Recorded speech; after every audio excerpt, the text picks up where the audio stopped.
In the summer of 1984, California changed forever. The sun-soaked streets of Los Angeles, once symbols of hope and opportunity, became shrouded in a new kind of darkness. It was a time when the city's vibrant nightlife and endless possibilities were suddenly overshadowed by a chilling sense of dread that crept into every home, every neighborhood, and every heart. I want you to imagine, you're at home, it's late, and every creak in the hallway makes your heart race. The wind rattles the window, and you wonder if it's just the breeze, or something far more sinister. You check the locks again, but the feeling of unease lingers. The city that once felt so alive now feels haunted, as if danger could be lurking just outside your door. That's the fear Richard Ramirez, the Night Stalker, brought into the homes of Los Angeles and San Francisco. He was a phantom in the night, a name whispered in fear, a presence that seemed to slip through walls and shadows. The city's pulse quickened with every new report, every siren, every unexplained noise in the darkness. For over a year, Ramirez slipped into neighborhoods like a living nightmare. He didn't just break into homes, he shattered the illusion of safety. He was unpredictable, striking at random, leaving entire communities paralyzed with fear. No one knew where he would appear next or who would be his next victim. He didn't care who you were, man, woman, child, elderly. No one felt safe. The Night Stalker's reign of terror was indiscriminate, and that was what made him so terrifying.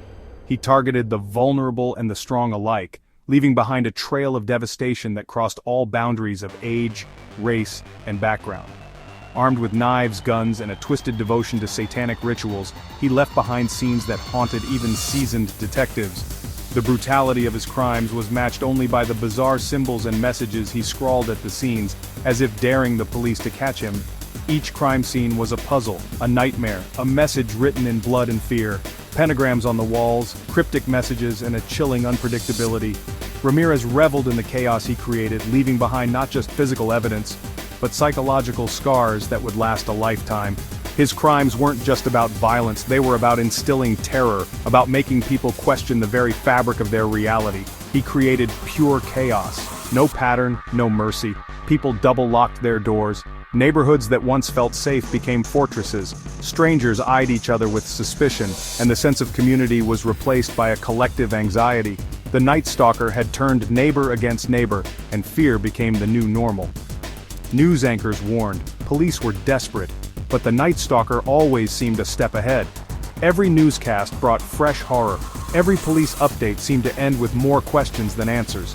The city was gripped by a sense of helplessness, as if the very institutions meant to protect them were powerless against this faceless evil. Then, finally a mistake. A single fingerprint. It was the break investigators had been praying for, a tiny clue that would unravel the mystery. For the first time, the police had something concrete, a thread to pull in the tangled web Ramirez had spun. Police put his face on every screen in California. The city was electrified. Suddenly everyone was on the lookout. The Night Stalker was no longer just a shadow. He had a face, a name, and nowhere left to hide. The community, once paralyzed by fear, now found a new sense of purpose: to bring this monster to justice.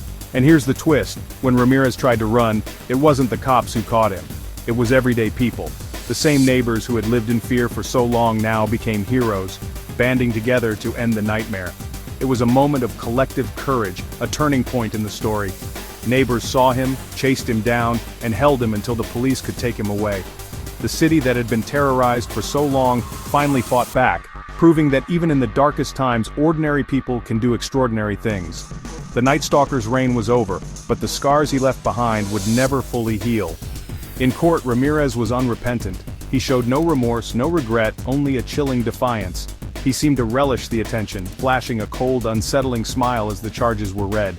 The families of his victims watched in disbelief, searching for answers that would never come. 13 murders at least, maybe more.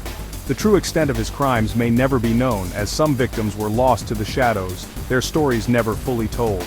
The evidence was overwhelming, the horror undeniable, and yet the sense of closure remained elusive. He stared down his victims' families with cold indifference. For them, justice was bittersweet.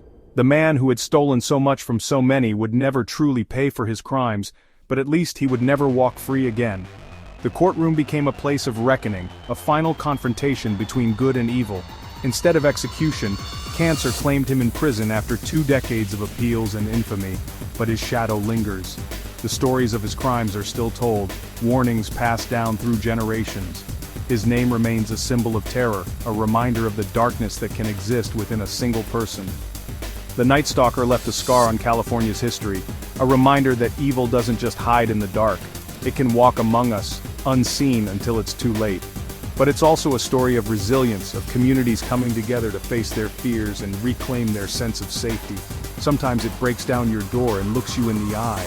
But even in the face of unimaginable horror, people found the strength to fight back, to survive and to heal. The legacy of the Night Stalker is not just one of fear, but of courage and hope. Stay safe, and remember, trust your instincts always. The darkness may be out there, but so is the light we create when we stand together. Thank you for listening, and never forget, vigilance and unity are our greatest defenses against the monsters that walk among us. Thank you for watching. If you enjoyed this video, please comment your thoughts below, give us a like, and share it with your friends. Your support helps us create more content like this. Don't forget to subscribe for more true crime stories.